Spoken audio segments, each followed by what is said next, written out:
Hello बच्चों, study class में आपका स्वागत है। कस्तूरी क्लास 3 का ये चैप्टर है 10, अध्याय 10, नाम है मैं जल हूँ। तो इसका प्रश्न उत्तर करते हैं। तो देखिए उत्तर है प्रश्न पिटारी का पहला प्रश्न बहुविकल्पीय प्रश्न का देखिए क का सही उत्तर ऑप्शन नंबर 2 वॉश बेसन पर। ख का सही उत्तर है ऑप्शन नंबर 1 पानी। ग का सही उत्तर है ऑप्शन नंबर 2 ठीक करवाना चाहिए। घ का सही ऑप्शन है ऑप्शन नंबर 1 जल में। अगला प्रश्न देखिए पढ़ो समझो और उत्तर दो।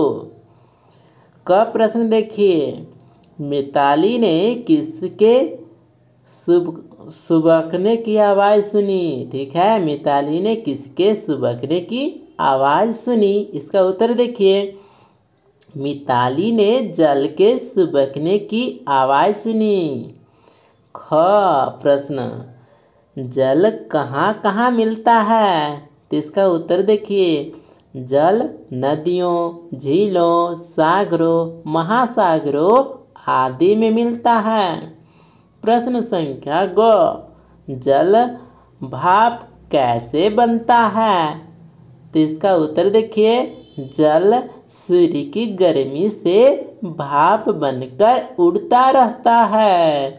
प्रश्न संख्या घ वायु के साथ ऊपर जाने पर भाप का क्या हुआ। इसका उत्तर देखिए वायु के साथ ऊपर जाने पर भाप ठंडी होकर जल की बूंदों में बदल जाती है। प्रश्न संख्या अंग आप पानी को व्यर्थ जाने से कैसे रोक सकते हैं। इसका उत्तर देखिए हम जल का सावधानी पूर्वक प्रयोग करके उसे व्यर्थ जाने से रोक सकते हैं। प्रश्न संख्या 2 देखिए प्रश्न है पानी नीचे की ओर बहता है। ऐसी 3 चीज़ों के नाम बताओ जो नीचे की ओर बहती है। तो देखिए आंसर है जो भी द्रव पदार्थ है वो नीचे की ओर जाएगी। जैसे है केरोसिन, दूध, डीजल। ठीक है, इसके अलावा भी और भी द्रव है जो नीचे की ओर बहती है। अगला प्रश्न देखो और जानो। देखिए पहला प्रश्न किसी गड्ढे में ठहरे हुए तथा नदी में बहते हुए जल को देखो। दोनों तरह के जल में क्या अंतर है। जो अंतर आपको लगे उसे यहाँ लिखो। देखिए उत्तर है गड्ढे में ठहरे जल में बड़े पैमाने पर प्रदूषणकारी तत्व पाए जाते हैं, जबकि नदी के बहते पानी में इनकी मात्रा बहुत कम होती है।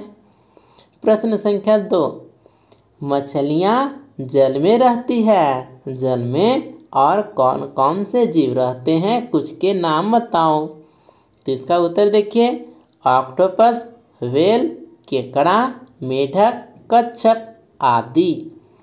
प्रश्न संख्या 3 जल के हैं कितने रूप। जल अपना रूप बदलता रहता है। सामान्यतः जल ठोस, द्रव व वाष्प 3 रूपों में मिलता है। नीचे दिए जल के रूपों के नाम लिखिए। इसका उत्तर है ठोस, तरल और वाष्प 3 रूप होते हैं जल के। आगे भाषा ज्ञान से संबंधित प्रश्न उत्तर है। प्रश्न है पहला प्रश्न बताओ इनको और क्या कहते हैं। मतलब समानार्थक शब्द पूछ रहा है। तो पानी का और क्या कहते हैं। पानी, नीर, जल। मेघ का और क्या क्या नाम है। तो मेघ, बादल, घन। नदी का पर्यायवाची शब्द नदी, सरिता, तटिनी। धरती का नाम धरती, धरा, भूमि। प्रश्न संख्या 2 रेखांकित क्रिया शब्दों के पढ़ो और समझो। देखो जो चित्र है चित्र से संबंधित क्रियाएं हैं धोना, नहाना, पकाना, पीना, तैरना, सींचना। हम देखिए आगे है अपनी कलम से। प्रश्न देखिए पानी के विषय में 4-5 पंक्ति का एक सुंदर लेख लिखो। उत्तर देखिए, पानी को जल भी कहते हैं।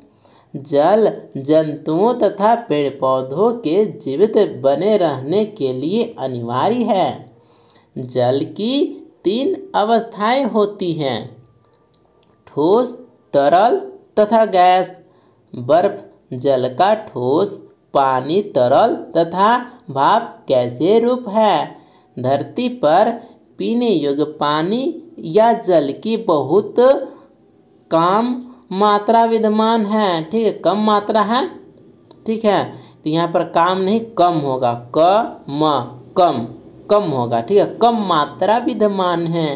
अतः हमें जल को सुरक्षित बनाए रखने के उसका प्रयोग अत्यंत सावधानी पूर्वक करना चाहिए। अगला है अपनी अपनी सोच। प्रश्न है, आप जल को व्यर्थ होने से कैसे रोक सकते हैं? सोचो और लिखो। तो इसका उत्तर है, जल को व्यर्थ होने से बचाने के लिए निम्न उपाय किए जा सकते हैं। पहला, नल को आवश्यकता के समय पर ही खोलना चाहिए। दूसरा, जल को बेकार नहीं बहाना चाहिए। तीसरा, गिलास में उतना ही पानी लेना चाहिए जितनी की ज़रूरत है। चौथा, नहाते समय पानी को बाल्टी में ले, न कि सीधे नल चलाकर नहाएं। अब आगे है हाथों का कमाल। ठीक है, इसका प्रश्न उत्तर करते हैं। पहला प्रश्न देखिए, जल संरक्षण पर एक विज्ञापन बनाओ। ठीक है, तो विज्ञापन इस प्रकार बनेगा, जल के बिना जीवन संभव नहीं। जल को कभी व्यर्थ न करो, इसकी बूंद बूंद का संरक्षण जरूरी है। इस प्रकार से जल संरक्षण पर विज्ञापन बनाया जा सकता है। पहचानो और बताओ। जल स्रोत है, जल स्रोत देखिएगा कौन कौन सा है, सागर, नाला, कुआं, नदी, जलप्रपात, हैंडपंप, ये सभी जलप्रपात, ये सभी ऐसे जल स्रोत हैं। तो चैप्टर 10 मैं जल हूँ का क्वेश्चन आंसर यहीं पर संपन्न होता है। मिलते हैं अगले वीडियो में, तब तक के लिए धन्यवाद।